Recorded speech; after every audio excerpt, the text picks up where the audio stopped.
मित्रों,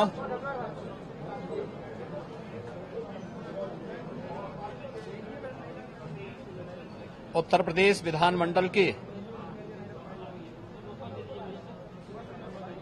आज से महत्वपूर्ण सत्र बजट सत्र प्रारंभ होने जा रहा है।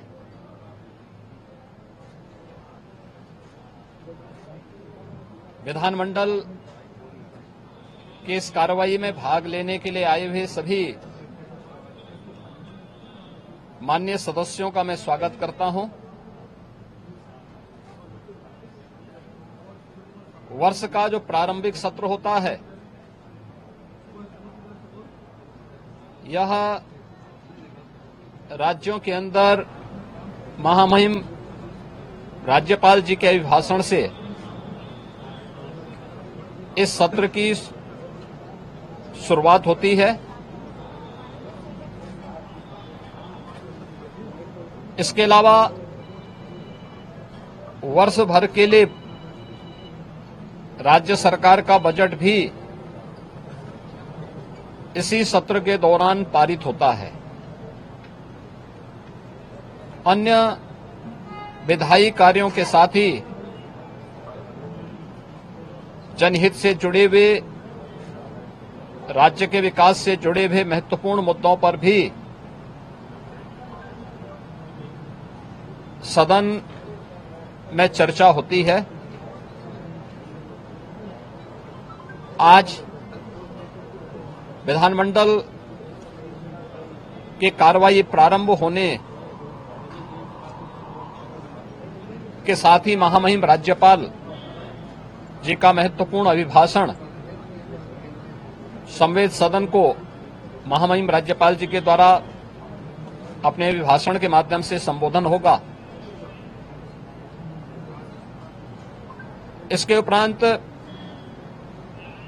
कल से महामहिम राज्यपाल के भाषण पर सदन में चर्चा भी होगी।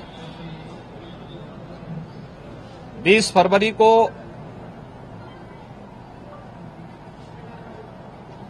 वर्ष 2025-26 का उत्तर प्रदेश का सामान्य बजट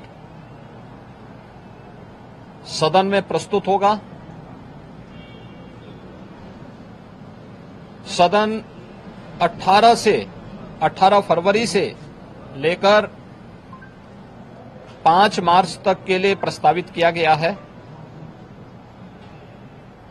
उत्तर प्रदेश के इतिहास में ऐसे बहुत कम क्षण आए हैं जब इतने लंबे समय के लिए सदन आहूत किया गया हो, लेकिन सदन की कार्रवाई सुचारू रूप से संपन्न हो,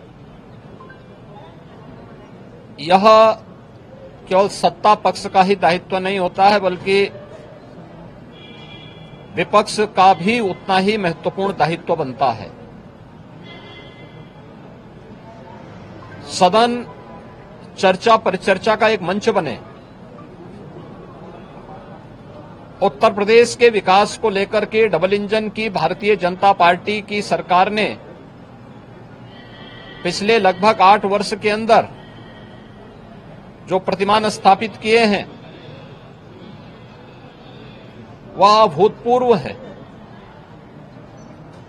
उसकी झलक अभिभाषण के माध्यम से भी और सदन के अंदर चर्चा परिचर्चा के माध्यम से भी देखने को मिलता है। उत्तर प्रदेश के परसेप्शन में आए हुए व्यापक बदलाव देश और दुनिया के द्वारा उत्तर प्रदेश को आकर्षण का केंद्र मानते हुए जो वर्तमान में स्थितियां दिखती हैं, स्वाभाविक रूप से हताश और निराश विपक्ष इन मुद्दों पे चर्चा करने से भागने का प्रयास करता है, सदन की कार्रवाई में बाधा पैदा करने का प्रयास करता है। विपक्ष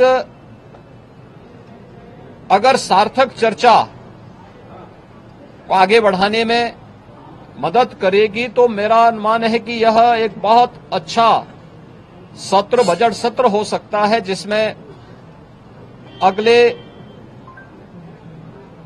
5 मार्च तक चलने वाली सदन की कार्रवाई को न केवल महामहिम राज्यपाल जी के भाषण पर चर्चा करने और सभी सदस्यों को अपनी बात को रखने का, बल्कि सामान्य बजट और अनुदान मांगों पर भी चर्चा के साथ ही विधायी कार्यों को संपन्न करने के साथ साथ अन्य महत्वपूर्ण मुद्दों पर भी, जनहित से जुड़े हुए महत्वपूर्ण मुद्दों पर भी प्रभावी चर्चा का एक मंच सदन बन सकता है और माननीय सदस्यों को अपनी बात को प्रभावी ढंग से रखने का एक अवसर भी प्राप्त होगा।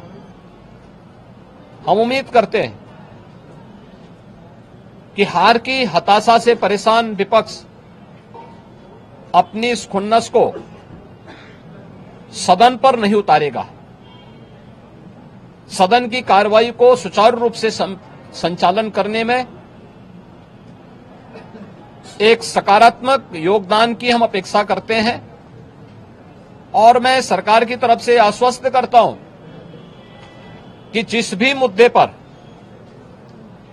यद्यपि अभिभाषण और बजट अपने आप में समग्रता को लेकर के दो महत्वपूर्ण मुद्दे होते हैं जिनमें विपक्ष ही नहीं बल्कि सदन का हर सदस्य अपनी बात को प्रभावी ढंग से रख सकता है, लेकिन इसके इतर भी अगर किसी मुद्दे पर विपक्ष चर्चा करना चाहेगा, सरकार उसका तथ्यात्मक जवाब देने के लिए पूरी तौर पर तैयार है।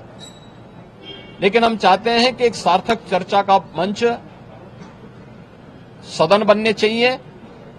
आरोप प्रत्यारोप या फिर असंसदीय आचरण से इस समस्या का समाधान नहीं हो सकता है और मैं उम्मीद करता हूं कि महामहिम राज्यपाल के भाषण से उस सुदृढ़ और मर्यादित संसदीय आचरण की शुरुआत हम लोग विपक्ष के अंदर देखने का प्रयास करेंगे। उम्मीद करते हैं कि इस प्रकार का आचरण सभी माननीय सदस्यगण और खासतौर पर विपक्षी सदस्यगण सदन में दिखाएंगे, जिससे लोकतांत्रिक मूल्यों के प्रति आम जन की आस्था को और सुदृढ़ करने में मदद मिलेगी।